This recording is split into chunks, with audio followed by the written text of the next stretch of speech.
So Abercrombie and Fitch, ticker symbol ANF, up 12.5%.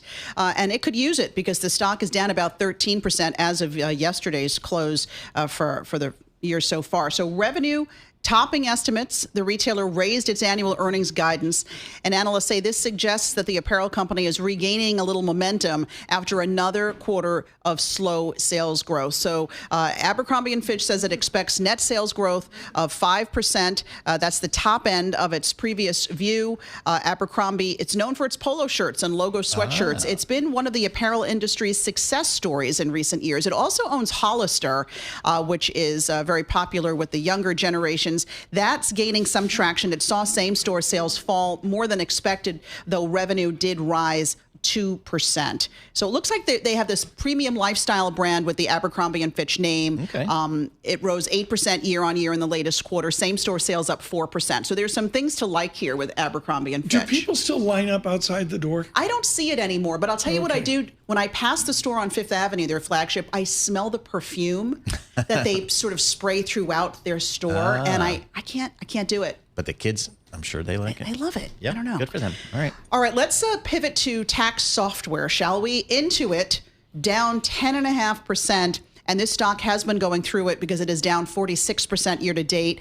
It expects revenue to increase between 9 and 10% in the year ahead. That might sound good, but it is down from 14% in the 2026 fiscal year. Slowdown due in part to intentional moves by the company to woo new TurboTax customers, including a potential free offering.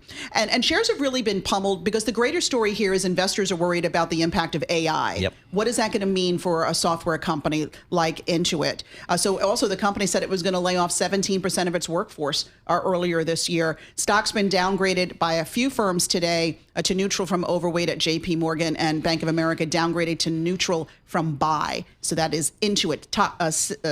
The symbol there, INTU. If I'm the company, I don't know how you turn that narrative around in the marketplace. It's been ages. Yeah. But you just think if the AI is going to put you out of business, how do you just have to put up numbers, I think. That's I was just going to say, no matter what, it doesn't matter what you say. If you show the numbers, and Wall Street's going to believe it. And let's move to the food category. Please. JM Smucker, a little jam for you this morning, up 3.6%, ticker symbol SJM. It is up 28% year to date. Nice. So it's really been bucking the trend for a lot of these rival packaged food companies, lifting its outlook. It swung to a profit last quarter as sales climbed. Growth in its Uncrustables sandwiches, which I've never had, but I think they're popular with the school set. Yep. Put them in the lunchbox. Also, Folgers Coffee. That's the brand behind Folgers Coffee. Coffee was actually a big moneymaker for them, sales rising 13% last quarter. They were able to actually lower coffee prices after rising them. They passed those costs along, they said, to consumers. And also, it's raising its guidance, and it said